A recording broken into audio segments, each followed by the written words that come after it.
Baik, selamat pagi anak-anak. Gimana kabarnya hari ini? Baik. Nah, hari ini nanti kita akan mengupas lebih dalam tentang kabarmu hari ini. Kelas 9C, ada yang tidak masuk hari ini? Ada. Siapa saja?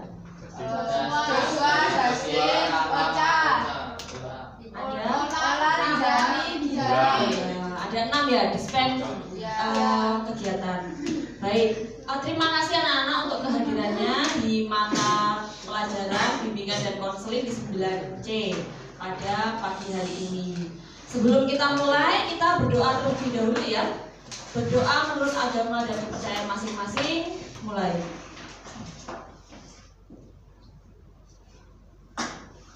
Berdoa selesai. Nah, baik anak-anak, sebelum kita mulai kegiatan kita hari ini, Bu Wening mau mengajak kalian untuk bertepuk tangan dulu. Ada yang sudah tahu tepuk cinta? Belum tahu. Caranya begini, nanti lihat gimana ya. Tepuk cinta. Cinta kecil, cinta sedang, cinta besar, cinta kamu. Silakan duduk mana kiri kanan. Gitu ya. Oke. Paham?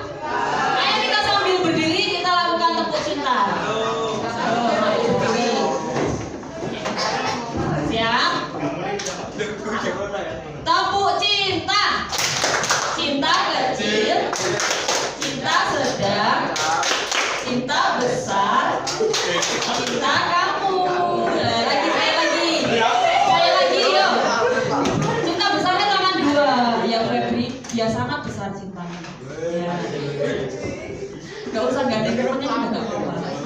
Yuk, sekali lagi ya, lebih semangat. Tepuk cinta. Cinta kecil, cinta sedang, cinta besar, cinta kamu. Oke, tepuk tangan. Silakan duduk.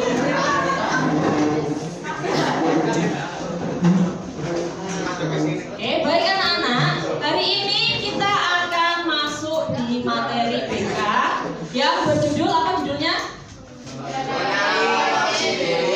Mengenali emosi diri. Apa saja yang akan kita bahas? Kita periksa dulu emosi kita masing-masing ada di mana. Kalau kalian mendengar kata emosi biasanya apa sih yang terbayangkan? Marah-marah, apalagi? Itu ya, kita akan mengupas lebih dahulu. Apa sih sebenarnya emosi? Apakah emosi itu hanya marah-marah saja? Ya. Mari kita cek terlebih dahulu. Caranya gimana? Kita lihat di slide berikutnya. Nah, pada hari ini emosinya akan dibagi dalam 4 area berwarna biru, hijau, kuning, dan merah. Ada 4 warna ya. Yang biru itu takut dan cemas, merepresentasikan perasaan takut, cemas, gelisah, khawatir, deg-degan, waspada, pokoknya tidak nyaman. Yang hijau itu dari perasaan yang semangat, bahagia, gembira, happy. Lalu yang kuning itu perasaan sedih, kecewa, atau malas, bosan gitu ya, direpresentasikan di warna kuning. Lalu yang merah perasaan marah, kesal, jengkel, bad mood, pokoknya tidak enak lah, hawanya ingin meledak-ledak. Nah itu kita simbolkan dengan warna merah. Nah, untuk mengenali emosi kita hari ini Bu Wening akan membawakan dalam sebuah aktivitas. Aktivitasnya adalah memasukkan bendera kecil ke dalam lubang yang sudah atau gelas yang sudah ada warnanya itu, ada yang merah, hijau, kuning, dan biru sesuai dengan perasaanmu hari ini ya. Nanti Bu Wening akan membagikan sedotan ini sebagai tiangnya, kemudian ini nanti sebagai benderanya kecil, diberi nama, misalnya namanya di sini Wening, terus dililitkan di sedotannya, kemudian sedotannya bisa dimasukkan di dalam gelas yang sesuai dengan warna perasaanmu hari ini. Jelas? Ya, baik, Bu Wening akan bagikan sedotannya ya.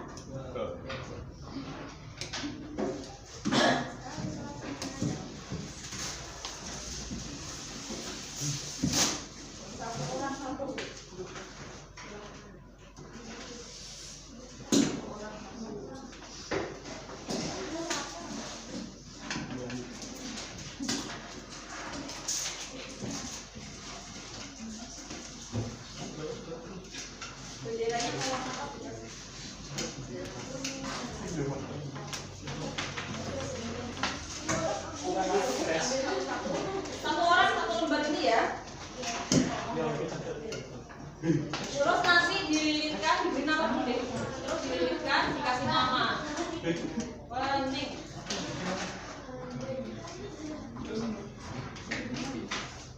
Ya, nih silakan diambil benderanya, dibuat seperti ini. Contohnya nih, diberi nama, terus dililitkan di tiangnya. Iya. Oke, silakan itu yang kertasnya berwarna boleh. Nih contohnya begini. Kemudian nanti kalian masukkan di dalam kotak perasaan. Misalnya hari ini saya sudah bahagia. Ini masih ada nih. Ada yang kuning, ada yang hijau.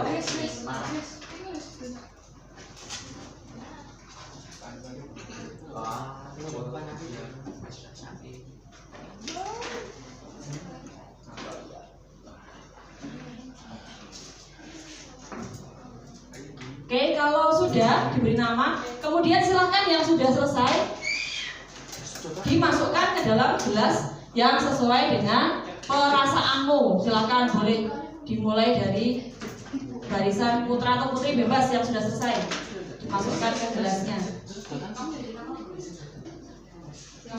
ya, Febri. Ayo, Jonathan. Ayo yang sudah silakan boleh dimasukkan.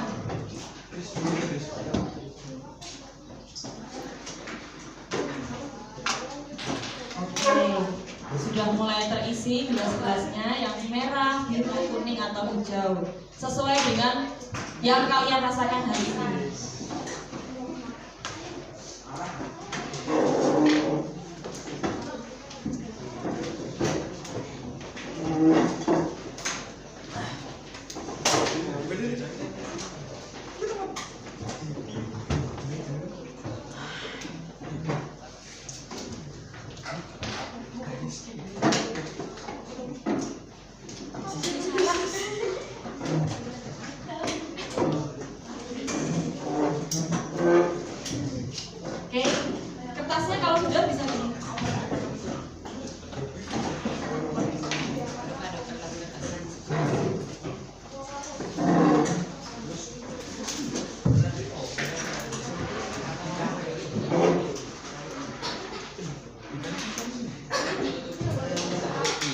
Sudah semua ya? Oke, luar biasa sekali. Ada 3 orang di gelas warna biru, takut atau cemas. Ada Naila, Ridwan, dan Dea. Kemudian ada 1 yang merasa sedih atau kecewa, yaitu Siska. Kemudian ini yang paling banyak ya, yang bahagia dan bersemangat. Oh, banyak sekali. 1, 2, 3, 4, 5, 6, 7, 8. Ada 17, hampir setengah kelas. Kemudian yang marah ada Bagus dan Febri, ada 2 orang. Hampir semua, bukan hampir ya, semua gelas terisi. Luar biasa banget beragam emosi yang dirasakan kelas 9-nya. Tepuk tangan dulu dong. Nah, kalian sudah mulai mengenal berbagai macam emosi dan menyadari, oh saya saat ini sedang merasa seperti ini. Oke, Bu Ning mau tanya dulu, untuk yang bahagia dan bersemangat nih yang paling banyak ya, apa yang membuat kalian bahagia dan bersemangat hari ini? Apa? Karena ketemu sama teman-teman. Nah, ini yang tadi ya, berada di area manakah kamu hari ini? Oke. Nah, yang hijau. Yang hijau tadi coba salah satu. Ada siapa ya ini? Jonathan. Jonathan, apa yang membuat perasaanmu hari ini sangat hijau, green flag banget? Jonathan hari ini bahagia kah? Bersemangat, bahagia. Sebabnya apa?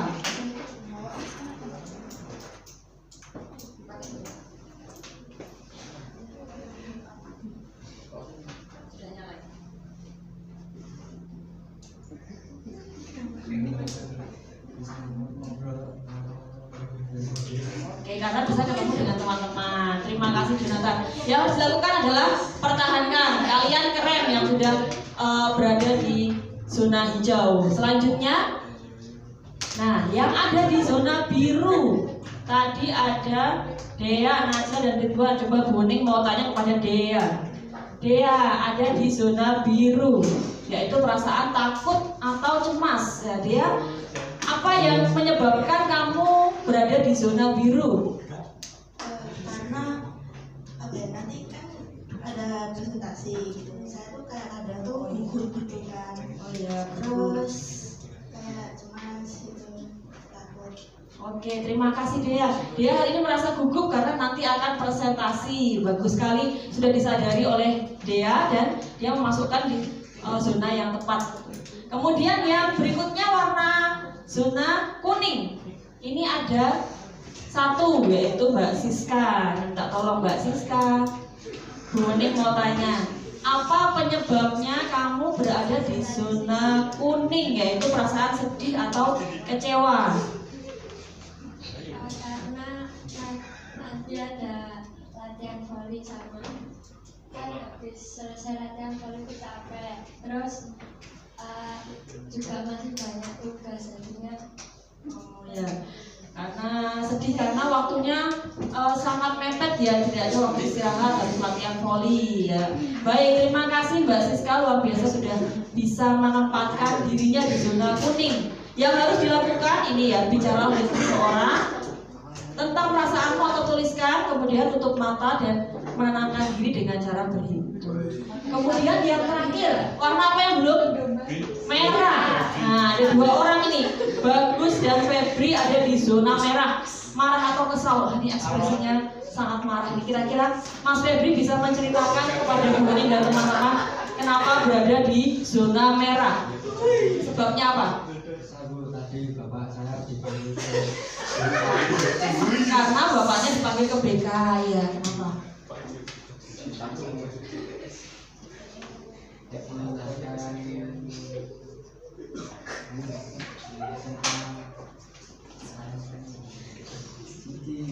Ya baik. Jadi Mas Febri merasa kesal karena tadi bapaknya dipanggil ke BK terkait pendaftaran di SMA. Nah, sebenarnya Mas Febri tidak pengen ke SMA itu. Pengennya kemana? SMK 4. Oh, SMK 4. Jadi itu yang membuat Mas Febri perasaannya hari ini marah dan kesal ya. Baik, terima kasih Mas Febri, perasaannya sudah disadari dan dimasukkan di zona yang tepat. Tepuk tangan dulu untuk 9C. Nah, selanjutnya Bu Ning akan masuk di konsep materinya. Apa itu emosi? Ya, emosi didefinisikan atau diartikan sebagai perasaan yang muncul dalam diri seorang manusia sebagai respon dari situasi tertentu. Perasaan ini bisa mempengaruhi pikiran, persepsi, dan perilaku seseorang. Nah, seperti yang kita lihat tadi ya, Mas Febri merasa marah karena apa? Merespon situasi tadi orang tuanya dipanggil oleh BK dan itu mempengaruhi pikirannya. Jadi terlihat sangat frustasi, wajahnya tidak nekuk-nekuk, tidak bersemangat gitu ya. Ini contohnya Mas Febri ya. Lalu berikutnya sumber-sumber emosi ya. Ada 4. Yang pertama, tolong yang cewek-cewek dibacakan apa? Sumber-sumber emosi yang pertama. Pengalaman masa lalu. Ya, trauma atau pengalaman masa lalu itu bisa menimbulkan perasaan, ada yang merasa sedih, ada yang merasa kecewa karena pengalaman masa lalu. Misalnya punya pengalaman diputusin pacarnya pas lagi sayang-sayangnya. Nah, itu kan menimbulkan emosi tertentu kalau ingat. Lalu yang kedua, silakan dibacakan yang putra. Interaksi dengan orang lain. Interaksi dengan orang lain, misalnya tadi di kantin istirahat, ada yang nyerobot antrianmu untuk jajan. Kira-kira kalian akan biasa saja atau jengkel? Jengkel ya, udah waktunya terbatas diserobot. Yang ketiga, silakan cewek-cewek dibacakan. Keadaan atau situasi tertentu. Ya, tadi seperti yang disharingkan Mas Febri ya, keadaan yang ayahnya dipanggil di BK sehingga membuat dia kesal. Lalu yang terakhir, yang putra dibacakan. Ya, kalau kamu merasa tidak enak badan, apakah kamu bisa bersemangat kalau di pelajaran? Enggak ya, lemas. Oke, berikutnya. Nah, ini dia teman-teman. Bu Ning akan mengajarkan kamu tentang dari mana sih emosi itu muncul dan perumpamaannya supaya kamu lebih mudah membayangkan cara untuk mengendalikan emosi. Emosi itu muncul dari otak kita. Otak kita terbagi ada 3 bagian ya. Yang atas neokorteks, itu yang mengatur kecerdasanmu, intelijensimu, pikiran sadarmu. Saya mau jajan, itu yang memikirkan adalah otak neokorteks. Jadi kalau jajan saya berarti keluar dari kelas, ambil uang, jalan ke sini, itu semua diatur oleh neokorteks. Kemudian yang kedua yang di bawahnya itu ada otak mamalia atau sistem limbik yang mengendalikan emosi. Dan yang terakhir ini ketika otak mamalianya sudah tertutup oleh emosi, maka yang bekerja adalah otak reptil liar. Ini bekerja secara insting, jadi otomatis. Ketika kamu tiba-tiba marah, tiba-tiba membanting pintu, itu berarti neokorteks dan otak sistem limbikmu, otak mamaliamu itu sudah tidak berfungsi. Saya contohkan menggunakan tangan. Semuanya tangan kanannya diangkat. Ya. Ini ya. Kita anggap bagian yang di bawah sini itu adalah otak reptil. Ini otak reptilmu di sini. Kemudian ibu jari itu adalah sistem limbik atau yang mengendalikan emosi ibu jari. Dan yang keempat jari ini adalah neokorteks. Kalau kita dalam keadaan tenang, terkendali, ini sistem limbikmu ada di dalam sini ya. Contohnya begini. Nah, otakmu neokorteks itu menutup emosimu ini. Ini keadaan kamu sadar, bisa mengendalikan diri. Saya mau marah atau tidak. Tetapi ketika kamu sudah dikuasai emosi, nah ini limbikmu sini sudah istilahnya megap-megap ya, nggak tahan, akhirnya membuka saluran dari neokorteks itu, sehingga otak sadarmu terbuka. Yang keluar apa? Ya ini sistem limbik, dan akhirnya masuk ke reptil. Yang keluar adalah otak reptilmu yang instinktif tadi. Jadi marah, emosi, ngamuk, ngomong-ngomong kasar itu karena kamu tidak bisa mengendalikan neokorteksmu. Ya, jadi ketika kamu sudah merasa marah, sudah mulai terbuka gini nih, ini berarti kamu sudah mulai merasa marah. Kamu harus ingat, oh ya, aku harus menutup kembali ini biar tidak menyala-nyala, biar tidak meledak-ledak. Gitu, paham? Kalau begini, itu kamu kondisi tenang. Artinya semua ada di dalam kontrolmu sepenuhnya. Tapi kalau kamu ikut-ikutan teman dan lain sebagainya, berarti otakmu neokorteksnya terbuka. Semua dikendalikan oleh otak reptil. Otak reptil itu otak yang instinktif, yang mau melakukan tanpa dipikirkan. Itu ya. Paham dengan penjelasan ini? Ya, jadi kalau kita emosi harus ingat ini ya. Harus ingat ini untuk menutup ibu jari, mengendalikan emosi. Nah, lanjut. Nah, di sini Bu Wane juga sudah membuat ya, selain ada di situ ada nanti kita akan coba untuk mengisi di sini juga. Ini namanya adalah wheel of choice. Salah satu cara untuk mengendalikan emosi. Kalau biasanya kamu ada stimulus atau ada sesuatu yang membuatmu jengkel, kamu langsung bereaksi. Kali ini harus disisipi ini. Jadi ada stimulus, kamu ingat dulu, oh saya punya roda pilihan, baru kamu melakukan aksi. Ada jeda untuk menentukan pilihan di roda pilihan ini. Nah, di roda pilihan ini ada 8 hal yang bisa kamu lakukan untuk mengendalikan emosi. Yang pertama ya, saya tunjuk di sini aja. Nih, ini judulnya problem solving wheel. Misalnya kamu menemui masalah yang bisa kamu lakukan. 1, kamu tolak, udah saya tidak mau dengar, pergi. Kemudian memaafkan ketika mungkin bermasalah dengan teman, memaafkan atau dibicarakan baik-baik. Yuk sini yuk Feb, saya kok kayaknya harus bicara dengan kamu deh, karena saya kesal ini. Atau lakukan aktivitas yang lain. Ada orang yang membuat saya kesal, saya diajak sama orang tuanya, kamu pergi ke perpus membaca buku, atau kamu pergi main bola. Jadi melampiaskan di kegiatan lain.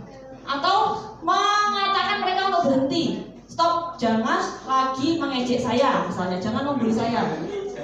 Yang ini diabaikan, dianggap kamu tidak mendengar apa-apa, pergi jalan menghindari dari orang-orang yang membuatmu emosi. Atau ini yang cara ke-7, menunggu, menenangkan diri, dihitung 1 sampai berapa biasanya? 100, biar lebih tenang. Kelamaan ya naik 100 ya. 1 sampai 10. Kemudian ini, gunakan menggunakan kata saya. Saya merasa terganggu ketika kamu berkata kasar kepada saya. Saya merasa tidak nyaman kalau kamu mengejek nama orang tua saya. Ada 8 cara. Nah, nanti teman-teman silakan kira-kira dari ke-8 ini kalian lebih sering menggunakan cara yang mana? Apa kalau menemui masalah atau kalau berkonflik dengan orang lain, apakah saya langsung berteriak, menolaknya, atau memaafkan, atau saya ajak bicara, atau saya pergi melakukan kegiatan lain, mengatakan kepada mereka untuk berhenti, diabaikan, seperti tidak mendengar apa-apa, menenangkan diri dulu, atau mengatakan saya tidak suka kamu begitu, langsung pada saat itu. Nah, biasanya dari ke-8 ini mana yang sering kamu pakai untuk menyelesaikan masalahmu dengan temanmu? Ya, coba sambil nanti direnungkan. Nanti kita akan menuliskan di sini. Misalnya, Febri lebih sering menggunakan cara yang ajak bicara baik-baik. Jadi tulis di sini, Febri. Gitu ya. Coba sambil diingat-ingat, kalau saya menghadapi konflik dengan teman saya biasanya memecahkan dengan cara apa. Oke, lanjut. Nah, ini slide berikutnya berisi hal yang bisa kamu lakukan saat kamu ada di zona tertentu hingga kembali ke hijau. Setiap siswa di kelas membaca. Nah, ini kita nanti akan latihan ya, tidak usah berkelompok ya, untuk satu kelas saja. Kita akan latihan bersama-sama untuk ketika menghadapi situasi tertentu. Tapi sebelumnya, seperti yang Bu Uni katakan tadi, silahkan kalian menuliskan dulu ketika kalian menghadapi masalah, kalian biasanya menggunakan pemecahannya yang seperti apa, atau ditempel saja ya. Silahkan semuanya maju ke depan, kemudian ambil satu kertas. Misalnya saya nih, bebas warnanya apa. Saya kalau ada masalah, saya biasanya ini menunggu untuk saya tenang. Habis itu ya sudah, saya lupakan. Nah, ini kalau bunyi. Oke, teman-teman yang lain silahkan boleh mengambil ini di depan dan menempelkan sesuai dengan cara yang sudah kalian lakukan ketika menghadapi konflik. Ayo, boleh dimulai dari Yo, semuanya boleh maju bersama-sama, ini ada banyak kertasnya.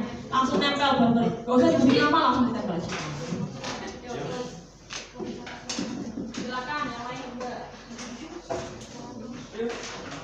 Yo, yang belakang bagus,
Oke, saya anaknya sudah berlihat. Nah, ini dia. Dari kelas 9C, ketika menghadapi masalah di roda pilihan, banyak yang pilih walk away and let it go, artinya pergi dan mengabaikan. Ada juga yang melakukan kegiatan lain untuk memecah emosinya. Ada yang memaafkan, ini baik hati sekali, ada 3 orang. Ada yang butuh ketenangan juga, ada yang minta mereka untuk segera berhenti, ada yang menggunakan kalimat saya tidak suka. Ini sungguh dilakukan kalian ya. Ya, berarti yang biasanya pergi mengabaikan atau melakukan aktivitas lain, kira-kira setelah itu masih merasa emosi atau sudah reda emosinya? Sudah reda ya? Oke, ini masing-masing adalah cara kalian sendiri-sendiri. Kalian yang tahu teknik seperti apa untuk kalian mengendalikan emosi. Gitu, oke. Terima kasih di 9C ini cukup beragam. Tidak ada yang mengajak bicara baik-baik ketika berkonflik. Gak bisa bu emosi ya. Tetapi pada suatu saat nanti kalian harus belajar itu ya. Di pertemuan berikutnya kita akan belajar cara untuk bersikap asertif, artinya menyampaikan apa yang kita rasakan secara baik-baik kepada orang lain. Oke, baik, kita beri tepuk tangan dulu untuk kelas 9 yang sudah mengisi roda pilihan dengan baik. Selanjutnya ini ya, kita masuk ke dalam aplikasi. Aplikasinya adalah Bonik ingin kalian membaca situasi ini. Kamu akan melihat contoh seseorang dalam 3 situasi. Tugasmu adalah mengidentifikasikan zona mereka dan membantu mereka kembali berada di zona hijau. Zona yang aman itu zona hijau ya, yang merasa bahagia dan bersemangat. Oke, ini nanti saya minta berkelompok atau kelompok putra-putri saja ya. Oke, yang pertama, minta tolong dibacakan oleh Farah, tolong dibacakan Farah. Skenario 1. Ketika diskusi memanas, Alfi tersinggung saat seorang teman berkomentar kasar. Ia mengepalkan tangan, wajahnya memerah-merah, siap menghadapi orang tersebut. Di zona mana Alfi berada? Coba, ada yang mau angkat tangan atau mendiskusikan dulu, putri sama putri, putra sama putra. Ketika situasi dia marah, ada di zona apa? Biru, merah. Oke, lanjut. Kita lihat betul. Di skenario 1, Alfi diliputi kemarahan, dia berada di zona merah. Bagaimana caranya kembali ke hijau? Apa yang dapat dilakukan untuk kembali ke zona hijau? Yang pertama, ada yang beristirahat dan ungkapkan perasaannya setelah lebih tenang. Yang kedua, segera menghadapi temannya atau langsung ditemui, dijak senggel. Kira-kira yang pilihan pertama berapa orang? Oke, hampir semua. Pilihan pertama, jadi kalau marah, yang dilakukan kembali adalah beristirahat dan mengungkapkan perasaan setelah lebih tenang. Ada yang pilihan kedua, langsung didatangi temannya. Bagus. Oh iya bagus. Berarti teman-teman yang berkonflik sama bagus akan segera dihadapi ya. Itu dia yang bekerja, berarti otak reptilnya. Ya Gus ya, jadi harus mengendalikan diri, mengembalikan diri ke zona hijau. Skenario yang kedua, minta tolong dibacakan.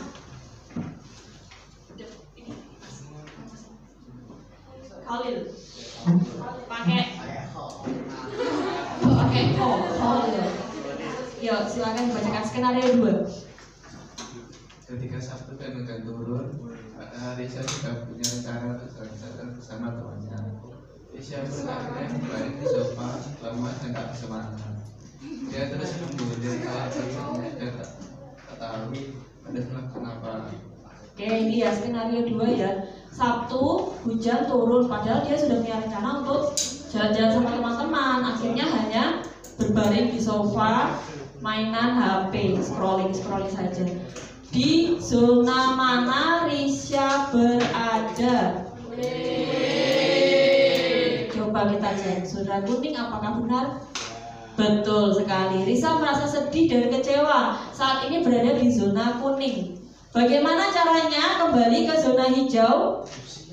Yang pertama tidur siang, yang kedua minum air dan makan cemilan yang sehat. Yang pilihan pertama siapa? Angkat tangan. Pilih tidur siang.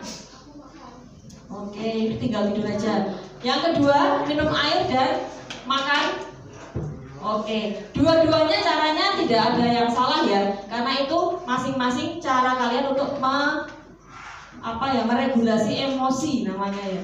Milih tidur siang, melakukan aktivitas lain kalau yang ada di roda pilihan tadi ya, minum air dan makan camilan sehat. Juga itu termasuk melakukan aktivitas yang lain. Oke, skenario yang terakhir, yang ketiga. Silakan dibacakan Mas Bagus. Mas Bagus. Ya. Gak kelihatan? Ya udah yang aja. Ya. Dika. Dibacakan juga.